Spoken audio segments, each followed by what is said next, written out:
Because I understand the Rwanda plan, even before they knew whether it was going to happen or not, it caused a lot of fear in people. Yes, I'm sure everybody was worried and still worried, and people that were scared, especially if you have to be deported to Rwanda and you're already on the safe place in the UK. It gives a lot of doubts. It gives lots of worry because we don't know what the Rwanda government works towards refugees, asylum seekers, and stuff like that. And secondly, as I said, I can repeat this: when the most painful part is like when you think you made it to the safe place and now you're taken back to another world. Um, I don't know personally because maybe it's easy for me to speak because I've never been given a deportation order yet that time. Like God, thank God I got my papers now, but I can still feel for other people as well. Um, and people need to understand the Rwandan history. I think that's another problem that the society don't understand the whole thing. Well, what exactly and where is Rwanda and what happened in Rwanda, and you know what I mean. So it's something that the government never actually explained properly to the public.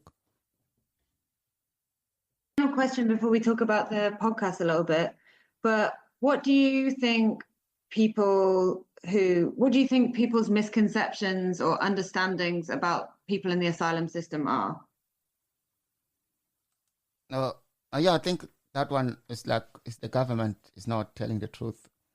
You know, Mm-hmm. asylum seekers and refugees they've been used for many years about during the elections as a shield, like to win the elections and stuff. Some local people are nice. They just because they don't know much. All they hear is about negativity. Mm-hmm. You know, what I mean, like refugees, they come here take jobs and this and that. But it's not true.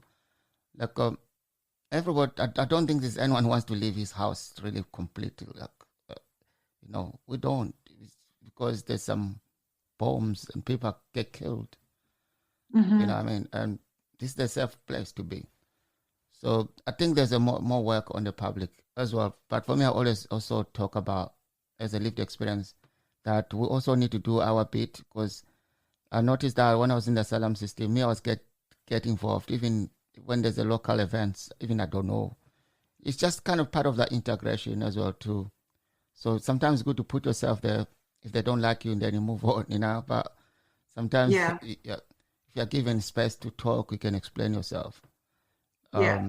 and stuff that is yeah. But mainly, I think for me, like we seen the riots a few months ago in England because Mm-hmm. the right wing they were waiting for that mistake to happen or accident so they can use asylum seekers and refugees as a cause of all these bad things. But it's not true. Even if you are born in this country, you can be a bad person. You know, you can do crimes. It's not always because people from outside.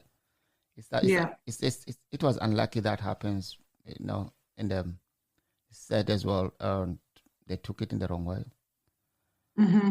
and it worked very well for them. Yeah. Um, so what that I guess that kind of leads us into your podcast. If you could tell us a bit about the podcast and why you first had the idea for it and what you want to achieve with it. Yeah, the podcast was set up in 2020, something like and yeah, during the lockdown, I was like, yeah, we want our voices to be heard, and secondly, you know, during the lockdown, we didn't have much people to talk to as well, and I thought Mm-hmm. podcast is one of those things. It worked very well in other countries. People are doing well with the podcast, so I started actually to yeah, our voices to be heard. I think I was a little bit angry about because I was not angry. I was tired about all the time when you're in the project or something. They always say, "Oh, tell us your story," but they never tell us their story. So for me, I was thinking if we can put the service users to meet the service users visit service providers in the same topic. I think that was really a good idea to hear what the service providers how they feel when they go home, because it's okay to listen to my story, but what is the impact on your own mental state on I mean like that, and some things that maybe sometimes the service providers they feel not to say it because they'll feel like, oh, maybe if I say this the service users think that is not uncomfortable about it. But sometimes I think it's good to hear from the other side. And I started Yeah, that. and Yeah. for it to be a more equal exchange Yes. between people rather than like charity on one side, people in the asylum system on the other side, but for it, yeah. And also with the podcast, what you're doing is, yeah, you're discussing issues about the asylum system and the issues that asylum seekers and refugees face, but you've also done lots of other things like about climate change and about issues that are not like directly related. So it's also about like your interests and, you know, Yes. life outside of the system as well. Yes, that's correct. I think the podcast, as I said in the beginning, was created for our voices to be heard. So when we talk about our voices, it means a lot of things. We could be raising awareness on some issues that matters in our communities. Could be an issue that matters us as humans as well, globally, like climate change as we speak. I was so lucky and happy as well during the COP26. I made some very good friends during that. Some people came and stay in my house. So we can be friends, and I learned from them as well. So yeah, I think there's a long way to go when it comes to climate change, especially when we talk about climate change in the African communities. People are still not 100% sure what exactly the scientists mean about climate change. But I think for personal, I think I can do my bit. It's like, you know what I mean? It's like acknowledge that the world has changed and the weather is changing a lot. Um, the, most of countries are dry this year. There's no rain, especially where I'm from, Zimbabwe. There's nothing there. And and again, it depends on the government. If you've got a government who doesn't care about people, like as usual, all governments around the world, they're the same. So our leaders are failing us as well. But the scientists doesn't fail us because they're always telling us there's a problem. But the people in charge, they don't even pay attention to the problem. All this money being raised during the climate change COP26 fund, it only goes to their pockets. They're not doing anything.